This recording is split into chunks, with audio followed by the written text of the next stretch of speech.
les randonneurs s'y méprennent, quoi, hein. Ils pensent que c'est une prairie, et puis comme une pelouse d'alpage et qu'on peut marcher dedans, alors que pas du tout. Il ne faut surtout pas marcher parce que ça couche l'herbe et après des difficultés pour la fauche. Non, non, c'est vraiment une production végétale, comme il y a des champs de maïs, de tournesol. Là, c'est une culture d'herbe, quoi, de fourrage pour l'élevage. C'est des générations d'agriculteurs, de paysans qui ont créé ces prés de fauche qu'il a fallu vraiment défricher et puis entretenir. Là, on est dans la vallée d'Aveyrolle. Ben, tous les printemps, il y a les avalanches qui passent. Il faut enlever les troncs d'arbres que l'avalanche a véhiculés, les pierres, etc. Ces prairies de fauche, elles ont un intérêt bien sûr pour d'abord la production, mais ensuite au niveau environnement. Vous voyez ici, on est en plein milieu d'un chemin qui s'appelle le Petit Bonheur. Il passe des gens. Je pense que la fonction territoriale, de paysage, d'environnement qu'elle a, si on ne l'entretient plus, c'est foutu, quoi. Ça représente beaucoup de choses, hein, parce que déjà c'est l'entretien de la nature. Et puis ça permet de faire vivre ce bétail et faire vivre des agriculteurs en montagne, quoi. Et entretenir ces montagnes que nos ancêtres ont entretenues, quoi. Sans ça, il y aurait de l'herbe sèche qui pousserait, il y aurait des ronces, des arbres, des cailloux qu'on nettoie au printemps. Et c'est ce qui donne ce beau paysage. Les vallons un petit peu d'altitude, où il y avait des zones un peu plates, où ils ont pu enlever un peu de rochers et qui ont pu donc être exploités pour la fauche, ont été pas mal exploités et le sont toujours aujourd'hui. Puisque l'hiver est long, comme on est en altitude, donc il faut pas mal de foin. Et puis là, au Beaufort, dans le cahier des charges, les agriculteurs doivent tendre un peu à l'autosuffisance.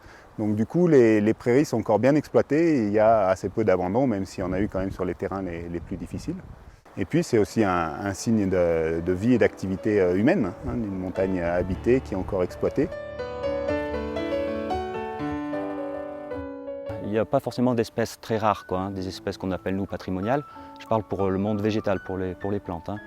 Ce sont des espèces un peu banales de prairies, mais très diversifiées. Il y a beaucoup d'espèces et ce sont des espèces qu'on trouve dans ces prés de fauche. Et du coup, cette variété végétale, il y a toute la chaîne alimentaire, un cortège donc avec des insectes, des insectes phytophages donc qui mangent les plantes, et puis tous les insectes prédateurs, après donc des oiseaux, des insectivores qui vont nicher soit dans la prairie ou bien dans les bordures.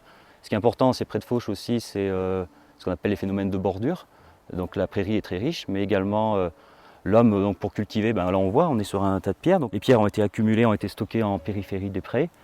Donc ce sont des murets, des zones chaudes qui servent de refuge pour la faune, quoi. Les légumineuses qui sont importantes, donc tout ce qui est sainfoin, trèfle, luzerne, les vesses, et puis bien sûr les graminées, ce qui fait vraiment la richesse d'un pré de fauche. Enfin, c'est graminées, c'est ce mélange graminées et légumineuses qui apporte une qualité au fourrage.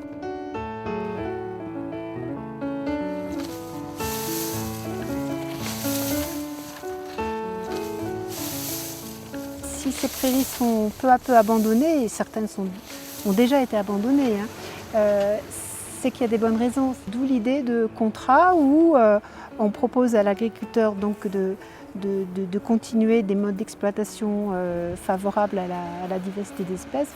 Et en contrepartie, on compense d'une certaine manière, on compense le handicap d'exploitation. On le faisait déjà avant et on l'avait perdu un peu avec la motorisation qui est arrivée d'un seul coup. Et le fait d'aller plus vite en bas, ce qu'on appelle nous à Bonneval, le foin de plat, ça faisait qu'on montait beaucoup plus vite en alpage et petit à petit on détruisait tout. Donc en prenant ces mesures, ça nous permet de monter un peu plus tard et de reprendre ce que nos ancêtres nous avaient laissé, ces belles montagnes avec ces beaux fourrages, quoi.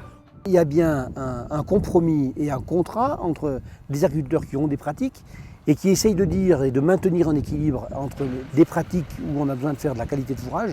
Et c'est vrai que la tendance intensive du fourrage voudrait qu'on fauche très tôt et qu'on fasse de l'herbe très tôt. Parce que c'est sûr que l'herbe fauchée tôt, d'ailleurs quand on monte en alpage, l'herbe de violette avec les bêtes, on fabrique un fromage et du lait de meilleure qualité qu'en fin de saison. C'est la nature, la pousse de l'herbe, c'est ainsi. Mais pour essayer de maintenir ces équilibres entre... parce que si on fauche un peu plus tard, la graine elle tombe et elle refait une fleur l'année suivante, et ainsi de suite, maintenir le cycle. Et donc pour essayer de maintenir ces deux choses que sont une production quand même de qualité, en même temps maintenir cette biodiversité en faisant confiance aux scientifiques. Et c'est là où il y a un peu débat, parce qu'ils auraient tendance à nous faire projeter trop tard et nous trop tôt.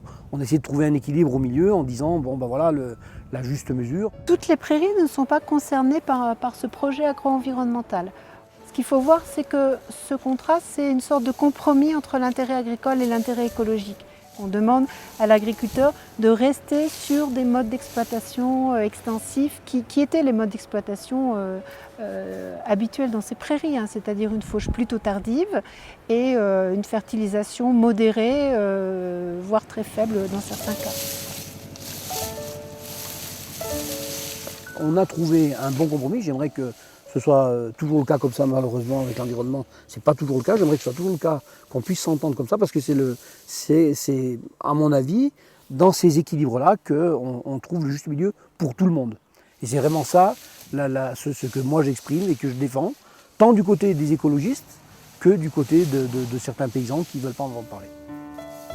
C'est une mission, quelque part. Ouais, tout à fait. Et elle va dans le sens d'une aide et d'une reconnaissance au travail bien fait.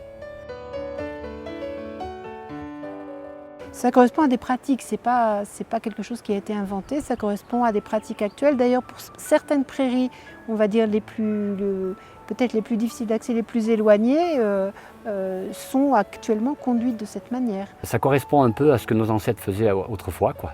Parce qu'on a des dates en altitude pour faucher et il faut respecter ces dates par rapport à la floraison, quoi. Si on fauche trop vite, les fleurs ne tombent pas, il n'y a pas la graine.